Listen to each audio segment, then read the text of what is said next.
Friends, welcome to my channel ஸ்ரீஸ் diaries. So இன்றைக்கி நம்ம என்ன வீடியோ பார்க்க போகிறோன்னு பார்த்தீங்கன்னா, வீட்டிலையே எப்படி சிம்பிளாக ஊறுகாய் செய்யலாம் அப்படின்னு சொல்லி தான் இன்றைக்கி நம்ம பார்க்க போகிறோம். ஸோ ஃபுல் வீடியோவும் பாருங்கள், சூப்பராக இருக்கும், ஈஸியாக பண்ணிக்கலாம். பேச்சுலர்ஸ்க்காகவே மெயினாக அந்த வீடியோ. நம்ம வீட்டுக்கு பின்னாடி நார்த்தங்காய் மரம் இருக்குது. அங்கே தான் இன்றைக்கி நம்ம நார்த்தங்காய் பறிக்கிறதுக்கு வந்திருக்குறோம். இப்போ எங்கள் வீட்டில் நாங்கள் 5 பேர் இருக்கிறோம். ஆனால் எங்களுக்கு ஒரு 5-6 நார்த்தங்காவே போதுமானது தான். அதே எங்களுக்கு ஒரு 1 மந்த் போகும். 2 பேருக்குலாம் ஊறுகாய் பண்ணணும் அப்படின்னா 2 நார்த்தங்காவே போதும். நார்த்தங்காவை இந்த மாதிரி கட் பண்ணி இன்றைக்கி நம்ம ஊறுகாய் பண்ணுறோம் அப்படின்னா 3 நாளைக்கு முன்னாடியே நார்த்தங்காய் ஊற வைக்கணும். கல்லுப்பு போட்டு ஊற வச்சிங்கன்னா ரொம்ப நல்லாயிருக்கும். தண்ணி பற்றவே கூடாது. நார்த்தங்காய் உப்பில் ஊறும்போது குலுக்கி விட்டுக்கிட்டே இருக்கணும் அப்பப்போ. தேவையான பொருள் பார்த்திங்கன்னா, வத்தல் பொடி, காயப்பொடி, அப்புறம் நல்லெண்ணெய், வெந்தயம், ஜீரகம். இதுதான் ஊறுகாய் பண்ணுறதுக்கு மெயின் பொருட்கள். இந்த மாதிரி ஒரு பாத்திரம் எடுத்து வெந்தயத்தை நல்லா வறுக்கணும். ஸோ நல்லா கருகிடக்கூடாது. அந்த கலர் மாறுற வரைக்கும் வறுத்து எடுக்கணும். ஆக்சுவலாக நம்ம இதை பொடி பண்ணணும். இந்த மாதிரி நம்ம வறுத்து எடுத்துடணும். ஜீரகம் கொஞ்சம் நிறையா போட்டால் தான் வாசம் சூப்பராக இருக்கும். இந்த மாதிரி வறுத்து எடுத்து வச்சுக்கணும். அப்புறம் இது நல்லா சூடு போனதுக்கப்புறம் நம்ம போய் பொடி பண்ணிக்கணும். பேஸ்ட் மாதிரி அரைச்சிடக்கூடாது, பொடி பண்ணிடணும். அப்புறம் நம்ம வறுத்தோல்ல அதே கடாயில் நல்லா நம்ம நல்லெண்ணெய் ஊற்றணும். நாங்கள் வீட்டிலலாம் நயம் நல்லெண்ணெய்லாம் எங்களுக்கு கிடையாது, கடையில் வாங்குகிற நல்லெண்ணெய் தான். ஸோ அந்த நல்லெண்ணெயை நம்ம நிறைய ஊற்றிக்கணும். அப்புறம் நம்ம நார்த்தங்காவை அதில் போடணும். ஊற வச்ச நார்த்தங்காவை போட்டு நல்லா கிண்டணும். நம்ம தண்ணி மட்டும் ஊற்றிடவே கூடாது. இந்த எண்ணெயிலையும் நார்த்தங்காவில் வர தண்ணியும் சேர்ந்து அந்த வதங்கினா தான் ஊறுகாய் செம்ம டேஸ்ட்டாக இருக்கும். இந்த மாதிரி நார்த்தங்காய் நல்லா வதங்கினதுக்கப்புறம் நம்ம வத்தப்பொடி சேர்த்துக்கணும். வத்தப்பொடி நாங்கள் வீட்டில் பண்ணது தான். அது நாங்கள் வத்தல்லாம் காய போட்டு பண்ணணும். மில்லில் போய் அரைச்சிட்டு வந்தோம். அப்புறம் மஞ்சள் பொடி, காயப்பொடி இதெல்லாம் சேர்த்துக்கணும். நம்ம வெந்தயமும் ஜீரகமும் பொடி பண்ணி வச்சுருந்தோம்ல, ஸோ அதுலேயும் கொஞ்சமாக எடுத்து போட்டுக்கணும். தேவைக்கு தான் எடுத்து போடணும். இது எல்லாமே நல்லா நம்ம கிளறி விடணும். தண்ணி மட்டும் ஊற்றிடக்கூடாது. நான் ஃபஸ்ட்டு சொன்னது தான், தண்ணி ஊறுகால சேர்த்துடவே கூடாது. ஊறுகால நம்ம தண்ணி சேர்த்துட்டோம் அப்படின்னா கெட்டு போயிடும். எதுக்கு நான் தண்ணி சேர்க்கக்கூடாது அப்படி சொல்கிறேன்னா, நம்ம ரொம்ப நாள் ஸ்டோர் பண்ணி வச்சு ஊறுகாய் சாப்பிட முடியாது. ஆக்சுவலாக கெட்டு போகாமல் இருக்கிறதுக்கு வினிகர்லாம் சேர்ப்பாங்க. நம்ம வினிகர்லாம் சேர்க்கலை. ஸோ அதெல்லாம் உடம்புக்கு கேடு அப்படின்னு சொல்லி அதெல்லாம் சேர்க்கவே இல்லை. நம்ம இந்த மாதிரி நம்ம தண்ணி சேர்க்காமல் நல்லெண்ணெயிலே நம்ம ஊறுகாய் பண்ணணும் அப்படின்னா கெட்டு போகவே போகாது. 1 மந்த் வரைக்கும் நீங்கள் ஸ்டோர் பண்ணி சாப்பிடலாம். மசாலாலாம் சேர்த்துட்டு இந்த மாதிரி நல்லா கிண்டி விட்டுக்கணும். அப்புறம் நம்மளுக்கு தேவையான அளவு உப்பு போட்டுக்கணும். உங்களுக்கு எந்த அளவுக்கு நீங்கள் வீட்டில் உப்புலாம் சாப்பிடுவீங்களோ அந்த அளவுக்கு நீங்கள் தாராளமாக போட்டுக்கலாம். உப்பெல்லாம் போட்டு நல்லா அதை கிளறி விடணும்.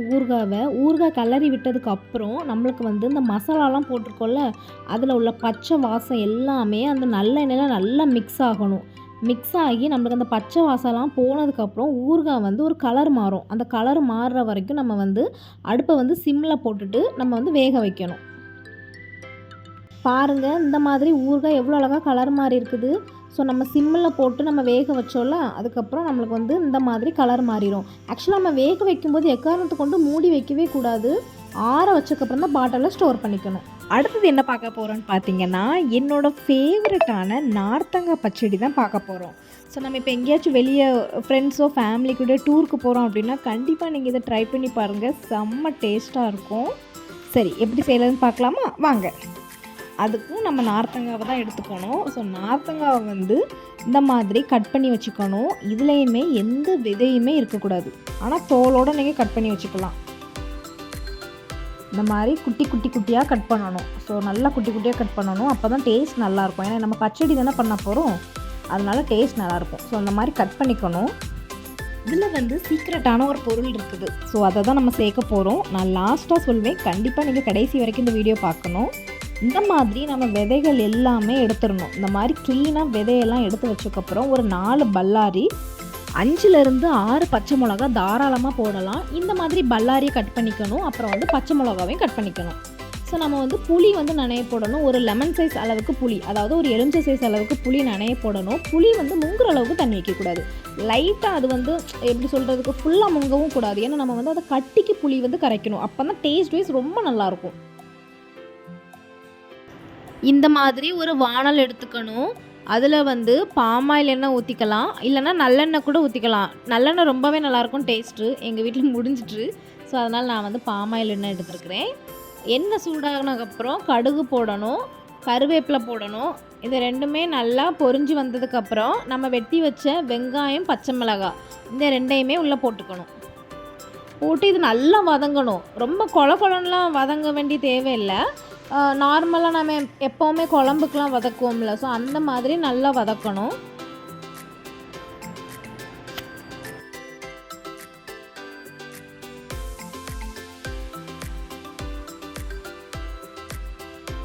இந்த மாதிரி நல்லா வதங்கினதுக்கப்புறம் நம்ம குட்டி குட்டியாக வெட்டி வச்சு நார்த்தங்காவை உள்ளே போடணும். இதெல்லாம் உப்பு போட்டு குளிக்க வைக்கணும் அப்படிங்கிற தேவையில்லை. இது வந்து நார்த்தங்காய் போட்டு நார்த்தங்காய் நல்லா வதங்கணும். இதில் வந்து நம்ம தண்ணி ஊற்றக்கூடிய தேவையே இல்லை. நார்த்தங்காயில் இருக்கிற தண்ணியே நம்மளுக்கு போதும். ஸோ உங்களுக்கு தேவையான அளவு உப்பு போட்டுக்கணும். நீங்கள் வந்து நல்லா காரம் உப்பெல்லாம் போட்டு நல்லா சாப்பிடுவீங்க அப்படின்னா உங்களுக்கு எவ்வளோக்கு போடணுமோ அந்த அளவுக்கு நீங்கள் போட்டுக்கலாம். நார்த்தங்காய் எல்லாமே நல்லா வதங்கி வந்ததுக்கப்புறம் தேவையான அளவு மிளகா பொடி போட்டுக்கலாம்.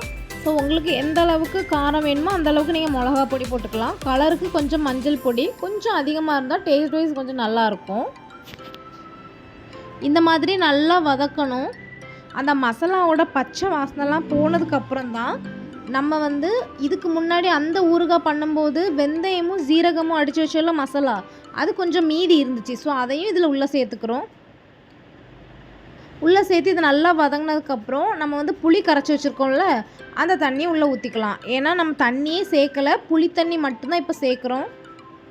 அதையும் நல்லா சேர்த்ததுக்கப்புறம் தான் நல்லா கொஞ்சம் கொதித்து வர டைமில் நான் ஒரு சீக்ரெட்டான பொருள் இருக்குது அப்படி சொன்னேன்ல, ஸோ அந்த பொருளை இப்போ நம்ம சேர்க்க போகிறோம். இங்கே பாருங்கள், இந்தளவு நல்லா வதங்கி வந்ததுக்கப்புறம் நம்ம என்ன சேர்க்க போகிறோம்னு பார்த்திங்கன்னா வெல்லம் தான் சேர்க்க போகிறோம். 3 டேபிள் ஸ்பூன் வெல்லம் வந்து நான் எடுத்துருக்கிறேன்.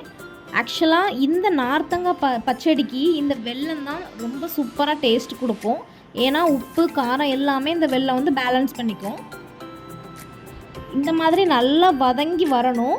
இன்னுமே கொஞ்சமாக வற்றி வரணும். ஏன்னா அந்த வெல்லம் வந்து இனிதான் இலக தண்ணி வந்துக்கிட்டே இருக்கும். ஸோ நல்லா இந்த மாதிரி வற்றி வரணும். இந்த பச்சடியை வந்து நம்ம நார்மலாக ஊறுகாய் சாப்பிட்ற மாதிரியே எல்லா சாதத்தில் வச்சு கூட சாப்பிடலாம். 1 வாரம் வரைக்கும் இந்த பச்சடியை நம்ம வந்து ஸ்டோர் பண்ணி வச்சுக்கலாம். இந்த வீடியோ பிடிச்சிருந்தா லைக் பண்ணுங்கள், ஷேர் பண்ணுங்கள், சப்ஸ்கிரைப் பண்ணுங்கள். பாய்.